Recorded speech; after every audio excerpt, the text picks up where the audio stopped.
Howdy folks, thanks for tuning in to Multicasking. Charlie. I'm Jean. I'm Robert. And we are here on location at Ironroot Republic Distillery. Thanks for having us. Well, thanks for coming down. It's been a long time coming. Heck yeah, 2 years in the making. We were good friends, lifelong friends with Bart Scott from Scotch Test Dummies. And we had the winning bid, or one of two winning bids, and for a charity event for the Scotch Trooper. Stupid COVID happened, and now we're here today. That's right. So just learned an interesting tidbit, Ironroot, not the original name. No, the original name was Red River Republic, was actually the name originally. We had submitted all the stuff to get the name through the trademark office and all that, and we printed up shirts and we were all excited, right? And then discovered that someone had filed the trademark for Red River whiskey probably about 3 weeks before we did. So so we were late to the game, so we had to scramble and change it up, but we'd already ordered our initial bottles with the big red R and everything on it. All right. So we had to come up with something that would work. With an R. With an R, okay. That R. So how'd you come up with Ironroot? So Ironroot actually refers to kind of the history of Denison, actually. So back in the day, in the late 1800s, there was a gentleman whose name was T.V. Munson, who was a viticulturist. And if you drive around here today, you'll see a bunch of stuff Munson written on it. Right, yeah. And it comes from him and his family that were some of the founders of the city. And so he actually was trying to grow European grapes here in the United States, and he was obsessed with it. And because a lot of the native grapes here in the United States, why they grow here, they don't make really great tasting wine. Okay. And so he started bringing over the European grapes, and big issue is they don't have any resistance to any of the disease or bugs that we have here in the Makes US. sense. Okay. So they would die off after a few years. And so he was trying to find solutions to that. Specifically, there's a little tiny aphid called phylloxera that A tiny what? Aphid. Aphid, okay. Yeah. And it's the thing that like ladybugs eat, essentially. Okay, all right. All right. And so they love grapefruits for whatever reason. And so he discovered there's a native Texas grape that is highly resistant to it. It's also really drought resistant. And so he found out that the soils that grape was growing in were very similar pH and everything to the French grapes. And so he started grafting French grapes on top of these Texas rootstock. Next thing you know, he's able to start growing those grapes. So those were called the iron grapefruits, or we've nicknamed them the iron grapefruits. Ironroot. And was that common knowledge? So it wasn't, it isn't really common knowledge even around here. There is a viticulture school here, but the crazy thing is that more people in France know about it, because what happened is, as he was doing this research, through international trade on plants and stuff like that, phylloxera accidentally got transferred from the US over to Europe. And it was the fourth blight to hit France and ended up wiping out about 80% of the French grapes, and was getting into Italy and Spain and everywhere. And so the French freaked out. I mean, when you're talking Bordeaux, Burgundy, Cognac, all those regions were decimated. And so they freaked out, started scouring through the planet, and TV had been sending a bunch of his research to the Smithsonian, and through the French contacting the Smithsonian, they got connected to him, and next thing you know, they started sending a bunch of Texas grapefruits over to Europe. And so to this day, most of the grapes in the world, except for South America, are grown on top of descendants of Texas grapefruits or American grapefruits. Okay. So how did you find that story out, though? because the school here celebrates, it's like one of those like little known stories, and that's actually how Denison became sister cities with Cognac.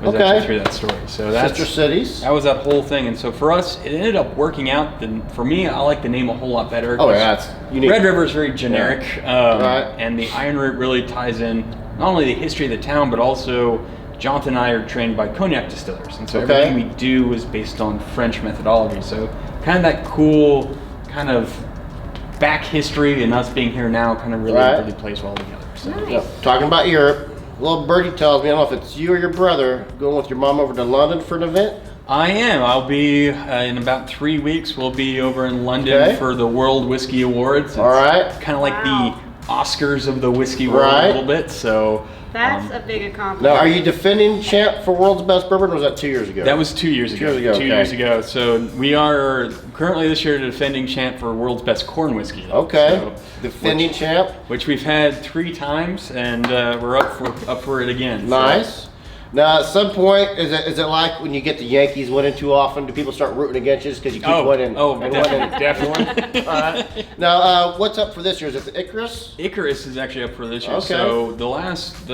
3 times have been Hubris, which is Right.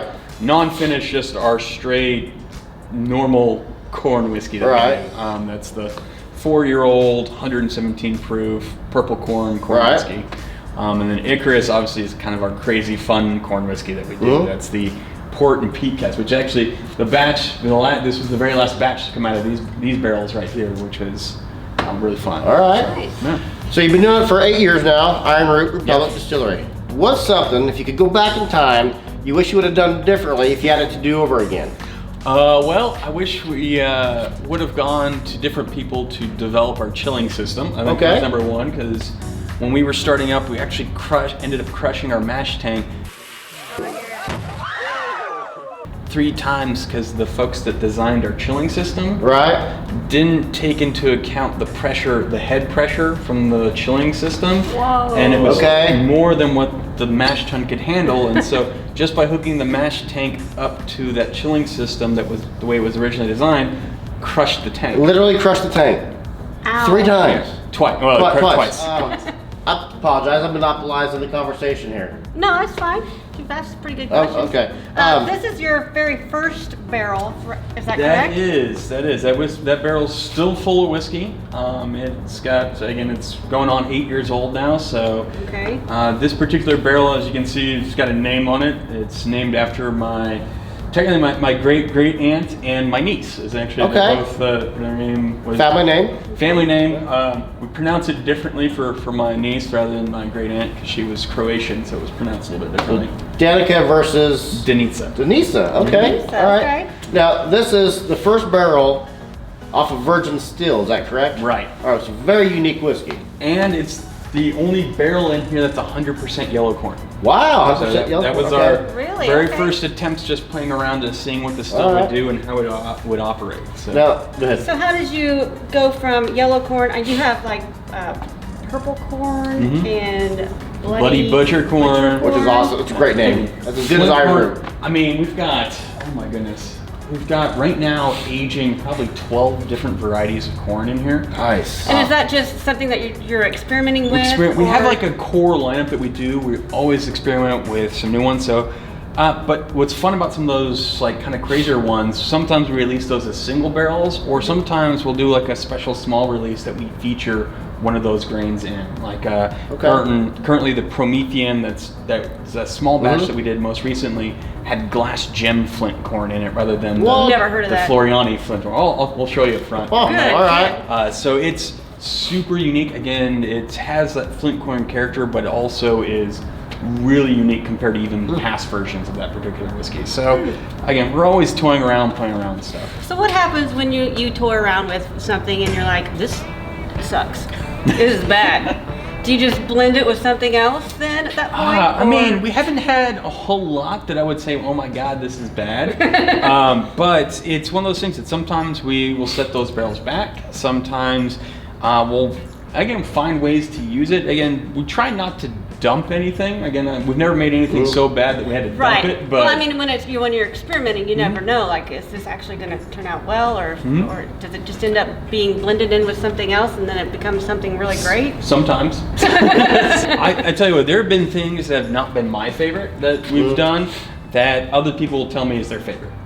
Chef shows say you always taste your food. Mhm. So, and if the chef doesn't like it, they put it back. So, is this all whiskey that matches your palate, or? Not always. Now, again, Jonathan and I have some very similar tastes, but then there's Okay. also things that we like different. So sometimes it's going to be preference based. Sometimes it's just there's something really unique about this, and we All right. want to just show people.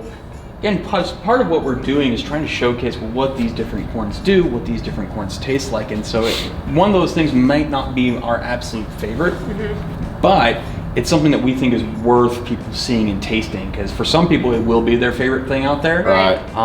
But it's and you don't also want to have show that something that difference. tastes like everything else. Yeah, You want and- something a little bit more unique. And like our core products, like in our core line, when we release something that's not like a unique version of Harbinger or Promethean, like those are definitely to Jonathan's and my palate and Marsh's palate. It's Okay. 100% are going to be.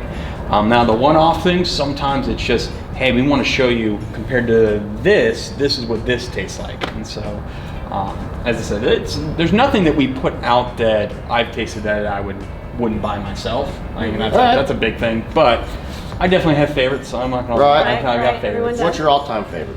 Oh boy. Is it a single barrel or is it a line? So for me, my favorite release that we do every year is probably gonna be the